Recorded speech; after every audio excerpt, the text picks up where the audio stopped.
ಚಿಕ್ಕೋಡಿ, ಹುಕ್ಕೇರಿ, ರಾಯಬಾಗ್, ಅಥಣಿ ಪಟ್ಟಣಗಳಲ್ಲಿ ಕಾವೇರಿ ನೀರನ್ನು ತಮಿಳುನಾಡಿಗೆ ಬಿಡುತ್ತಿರುವುದನ್ನು ಖಂಡಿಸಿ ಕನ್ನಡಪರ ಸಂಘಟನೆಗಳು ಸೇರಿದಂತೆ ವಿವಿಧ ವರ್ಗದ ನೌಕರರ ಸಂಘದಿಂದ ಬೃಹತ್ ಪ್ರತಿಭಟನೆ ಜರುಗಿತು.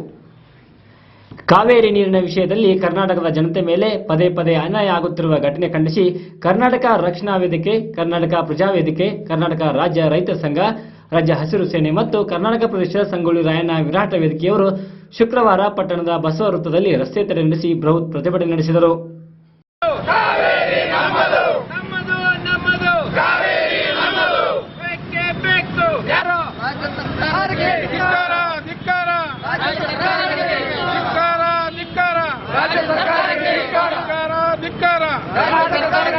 ತಮಿಳುನಾಡು ಸರ್ಕಾರಕ್ಕೆ ಜಯಲಲಿತಾಗೆ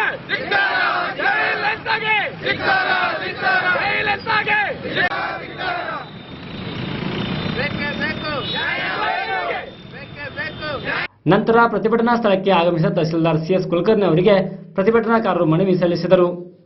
ಪ್ರಸಕ್ತ ವರ್ಷದಲ್ಲಿ ರಾಜ್ಯದಲ್ಲಿ ಅತಿ ಕಡಿಮೆ ಮಳೆಯಾಗಿದೆ. ಸರ್ವೋಚ್ಚ ನ್ಯಾಯಾಲಯವು ಕಾವೇರಿ ನೀರನ್ನು ತಮಿಳುನಾಡಿಗೆ ಹರಿಸಬೇಕೆಂದು ಆದೇಶ ನೀಡಿದೆ. ರಾಜ್ಯದ ಜನತೆ ನೀರಿಲ್ಲದೆ ಸಂಕಷ್ಟ ಎದುರಿಸುವಾಗ ತಮಿಳುನಾಡಿಗೆ ನೀರು ಹರಿಸುವ ಅವಶ್ಯಕತೆ ಇದೆಯಾ ಎಂಬುದು ರಾಜ್ಯದ ಜನರ ಪ್ರಶ್ನೆಯಾಗಿದೆ. ಕಾವೇರಿ ನದಿಯಿಂದ ದೊಡ್ಡ ದೊಡ್ಡ ನಗರಗಳಿಗೆ ಕುಡಿಯಲು ನೀರಿನ ತೊಂದರೆಯಾಗುತ್ತದೆ.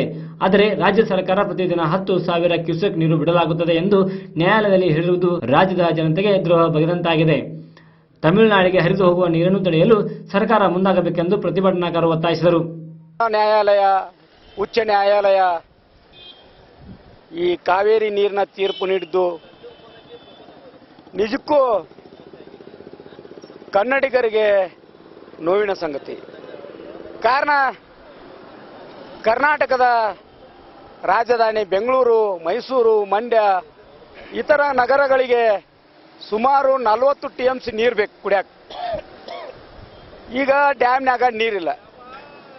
ಆದರೂ ಸಹಿತ ರಾಜ್ಯ ಸರ್ಕಾರ ನ್ಯಾಯಾಲಯದ ಆದೇಶವನ್ನು ಪಾಲಿಸಿ ನೀರು ಬಿಟ್ಟೈತಿ.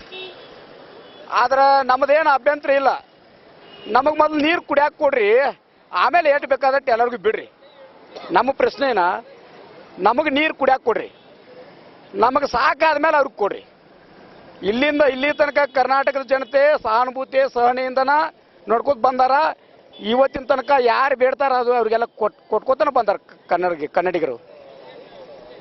ಈಗ ತಮಿಳುನಾಡಿಗೆ ನೀರು ಹರಿಸ್ಬೇಡ್ರಿ ಅನ್ನತ್ತೀವಿ ನಾವು, ಆದ್ರೆ ನಮಗೆ ನೀರು ಕುಡಿಯಕ್ಕೆ ಕೊಟ್ಟ ನೀರು ಹರಿಸ್ರಿ ಅಂತ ಕೇಳ್ತೀವಿ. ಯಾಕಂದ್ರೆ ಈಗಿನ ಪರಿಸ್ಥಿತಿಯಲ್ಲಿ ಕಾವೇರಿ ಜಲಾಶಯದಲ್ಲಿ ಇರ್ತಕ್ಕಂಥ ನೀರಿನ ಮಟ್ಟ ತುಂಬಾ ಕಮ್ಮಿ ಇದ್ದು ಇಲ್ಲಿ ನಮ್ಮ ಕರ್ನಾಟಕಕ್ಕೆ ಸಾಲುವಷ್ಟು ನೀರು ಜಲಾಶಯದ ಇಲ್ಲ. ಆದರೂ ಸರ್ಕಾರ ರಾತ್ರೋರಾತ್ರಿ ತಮಿಳುನಾಡು ಜನತೆಗೆ ತುಂಬಾ ಅನ್ಯಾಯ ಮಾಡ್ತಾ ಇದೆ. ಈ ತಕ್ಷಣ ಇದಕ್ಕೆ ಸಂಬಂಧ ರಾಜ್ಯಪಾಲರು ಮಧ್ಯಪ್ರವೇಶಿಸಿ ಕರ್ನಾಟಕ ಆಗುವಂತ ಅನ್ಯಾಯವನ್ನು ಸರಿಪಡಿಸಿ ಕರ್ನಾಟಕಕ್ಕೆ ಒಂದು ನ್ಯಾಯ ಕೊಡಿಸಬೇಕಂತ ಈ ಮೂಲಕ ಹೋರಾಟದ ಮೂಲಕ ಮನವಿ ಮಾಡ್ಕೊತಾರೆ. ಈ ಸಂದರ್ಭದಲ್ಲಿ ಕರವೇ ಅಧ್ಯಕ್ಷ ಸಂಜೀವ್ ಬಡಿಗರ್, ಚಂದ್ರಕಾಂತ್ ಪಾಟೀಲ್, ತ್ಯಾಗರಾಜ್ ಕದಂ, ಚಂದ್ರಕಾಂತ್ ಸಾರಂಗಿ, ರಮೇಶ್ ಕರ್ನೂರೆ, ಮುರಾರಿ ಶಿಂಗಾಡಿ, ಸಂತೋಷ್ ಪೂಜಾರಿ, ಮೋಹನ್ ಪಾಟೀಲ್ ಸೇರಿದಂತೆ ಮುಂತಾದವರು ಪ್ರತಿಭಟನೆಯಲ್ಲಿ ಭಾಗವಹಿಸಿದ್ದರು. ಕರ್ನಾಟಕ ಬಂದ್ ಹಿನ್ನೆಲೆಯಲ್ಲಿ ಚಿಕ್ಕೋಡಿ ಪಟ್ಟಣದಲ್ಲಿ ಬಂದ್ ಇರದಿದ್ದರೂ ಸಹ ಪೊಲೀಸರು ಅಹಿತಕರ ಘಟನೆ ನಡೆಯದಂತೆ ಬಿಗಿ ಪೊಲೀಸ್ ಬಂದೋಬಸ್ತ್ ಕಲ್ಪಿಸಿದರು.